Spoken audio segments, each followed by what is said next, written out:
What are we doing to talk about today, guys? Well, we're going to talk about this. I mean, I'm pretty sure you probably saw it in the thumbnail.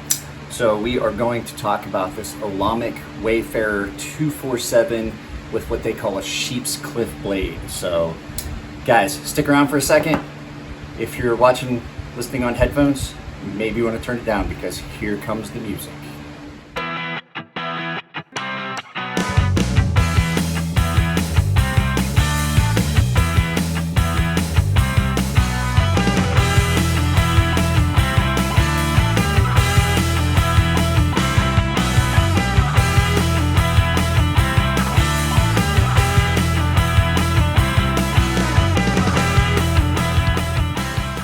So, this is the olamic 247 with what they call a sheepscliffe blade.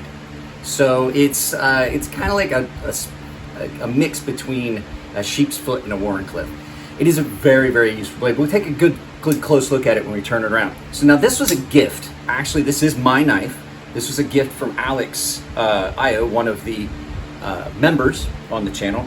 He sent me this as a gift, so I've been able to carry this for a while now, which means that we're going to get a little bit better of a review than some of the other stuff that comes in that's just here for like a week or so. I've been carrying this for the better part of about a month or so, I guess. So let's turn this around. We'll get some weights, we'll get some specs, and I'll give you some thoughts about it. This is a great all-around knife. So we'll talk about it possibly. For as much as I always say I hate pocket clips, probably one of the most comfortable pocket clips ever. But we'll take a look at that when we turn it around. So guys, hang out just a second. We'll get it turned around and we'll take a look at it looking down. All right, guys. So this is the olamic 247. Now, before we get into specs and stuff, I will tell you, Olamic is an American-made company. They are right here in California. As a matter of fact, their company is in Visalia, California, which is up near San Jose. We could easily make a trip up there. I could talk to Eugene about that. So this is the one that came with the sheepscliffe with the dark wash blade. I am not a fan of the blade finish. This will get changed, but I left the blade alone. I did refinish the handles and stuff. So it came with a rock pattern, floated back spacer that has been faceted, and like I said, I've done all the work on this. Really well contoured and things like that. But before we get into all that, let's look at some specs. So what are you looking at? You are looking at what they call a sheepscliffe blade that is 3.5 inches in length, made of M390, Bowler M390 steel. So you're looking at a overall length of 8.125 inches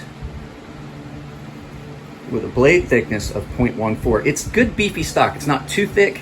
It transitions well. It's not too thick that you wind up with a blunt edge. So let's go ahead and get some weight. They say it's 4.89 ounces on Blade HQ. We're gonna always, we're gonna check, and I'll give it to you guys in grams, those guys that don't use Freedom units. So 4.89 is what they've got on theirs. Mine's probably gonna come out just under 5 ounces. Just under 5 ounces. I really do love this knife. And for a size comparison, we'll do grams. I forgot to do grams. Let's do grams.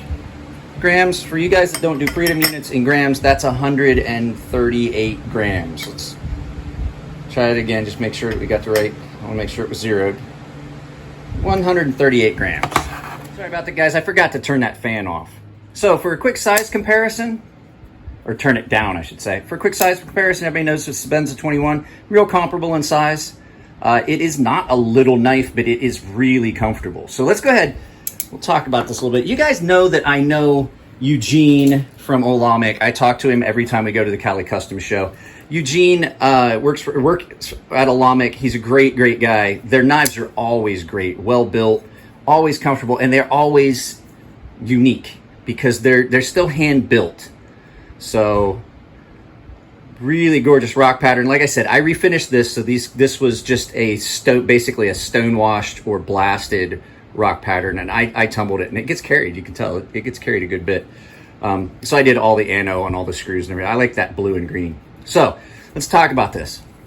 So this knife is really comfortable because it's got a really, it looks unusual, but when you get it in hand, it's It's got enough of a curvature there. It's really comfortable in hand. There are almost no hot spots except for just that flipper tab for me with my finger there.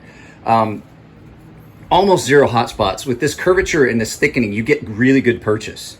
Really, really good purchase on this knife. There's several knives that have this, that it's too much of a curve. Cold Steel Voyager series almost has too much of a curve for me. This winds up being just about perfect. It's not aggressive, almost, it doesn't put it in almost a pistol grip feel.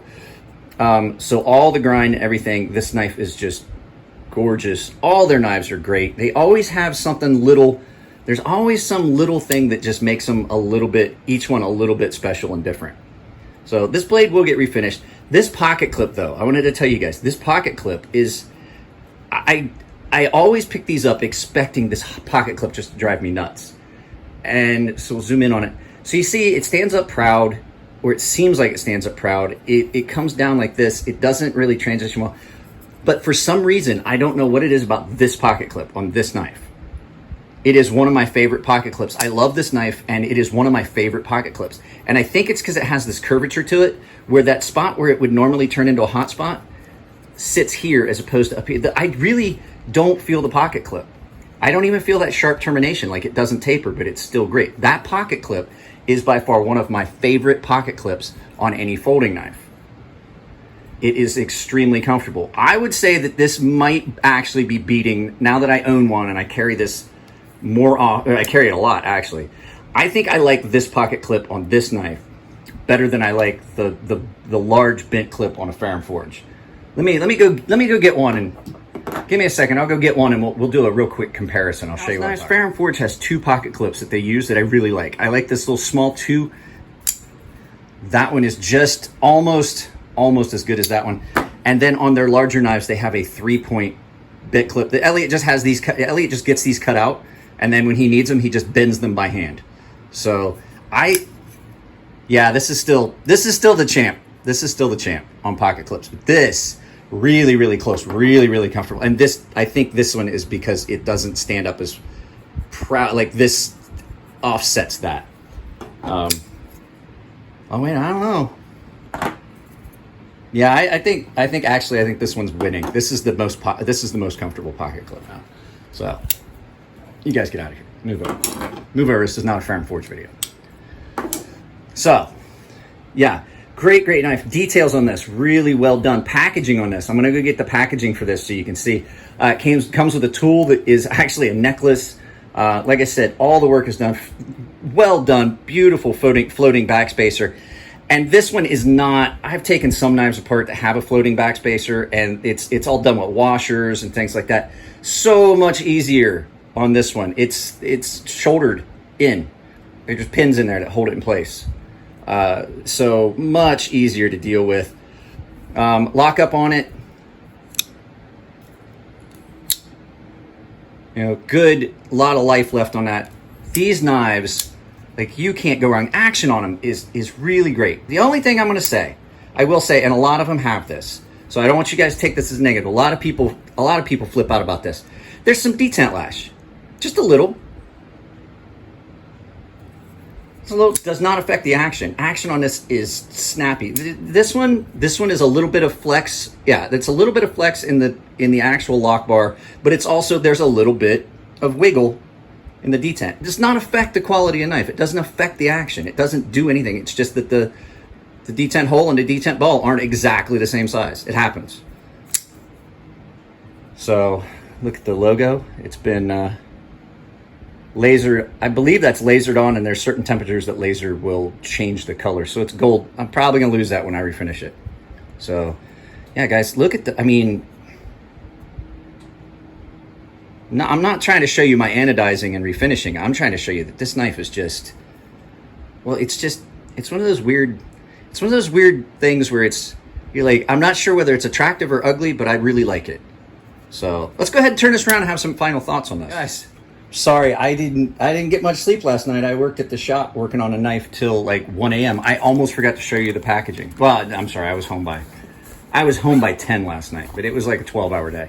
So this is how they come packaged, and I put the knife in it just so I could show you, because this is actually step in. This is after, in edit, I was realizing that I hadn't showed you guys the packaging. So they come packaged like this.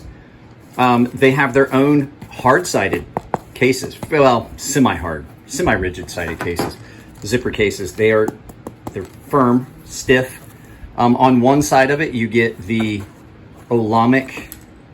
And you can put this on a keychain or hang it up somewhere. You get your olamic tactical. That's your pivot tool.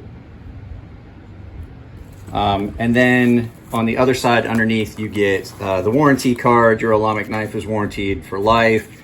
It talks about the serial number, all that stuff, birth date, everything. So if you guys ever get, this is what you can expect to see if you ever get one of these knives. So guys, that's the olamic Wayfarer 247. Like I said, this was a gift from Alex over at, he works at Smoky Mountain Knife Works. He's been a friend of the channel. He's one of the members here on the channel, paying member for a while. He sent these to me as a gift. This and the other one that you saw, the Heretic Knives Martyr. They were basically a birthday present. He donated into the channel, told me I could keep them, give them away. I've always wanted one of these, and I've always wanted a Martyr. So we're pretty sure that they're staying here. I mean, they may go in the future if I decide that, since they were donated to the channel, they weren't exactly a gift. They may eventually go, but I really love this knife. I've wanted one of these for a while. I always thought I wanted the drop point version, but now that I have the Wharncliffe sheep's foot, or sheepscliffe as they call it, now that I have one of these, I see that this is probably the blade shape that I would want to stick with. It's got a lot more useful edge because it's not quite as rounded. The drop point is a more attractive blade shape for this knife, but as far as for actual use, this is the way to go. Guys, olamic cutlery. You guys know that we talk to him all the time. Like I said, love Eugene. He's a great guy. He's the guy you're always going to see at the shows. He's a lot of fun to hang out with if you can ever catch him when he's not busy. Their table's always busy. So, guys, I got a notification that the California Custom Show is going on this year. I don't think I'm going to go. So I'm pretty sure there's no chance we're going to be doing it. Even they're doing it outside. I don't think I'm going to go because there's just too many rules and regulations on how it's going to be done. And if you know anything about California right now, I don't think I want to spend 2 days standing outside at a knife show. It's like 100 degrees today, let alone, being outside in the sun. So don't expect to see a California Custom Show video. Guys, added the new tier. If you guys are interested in supporting the channel, memberships are down below. You can join the channel I have one that's a $2 membership where you get early access to all the videos. Each tier has its own list of benefits and perks. Top tier gets all of the perks. And so there's 3 tiers. There's a premium tier, a medium tier, and well, I call it a premium tier, medium tier, and then a baseline tier. But actually I have them listed as just looking. You get early access to videos. If you are the baseline membership, you get access to specific member-only content and some giveaways, and then the premium tier gets videos that are set just for them, that are made for them. I'm doing a tutorial series for them for sharpening. So, guys, yeah, if you want to support the channel, also, if you like the videos, you can give them a thumbs up. If you don't like them, give them a thumbs down. If you really like them, there's an applause button that actually donates money directly to the channel. YouTube doesn't even take a cut of that. So, there'll be stuff in the corners, guys. I love you all. Take it easy, and I'll see you next time.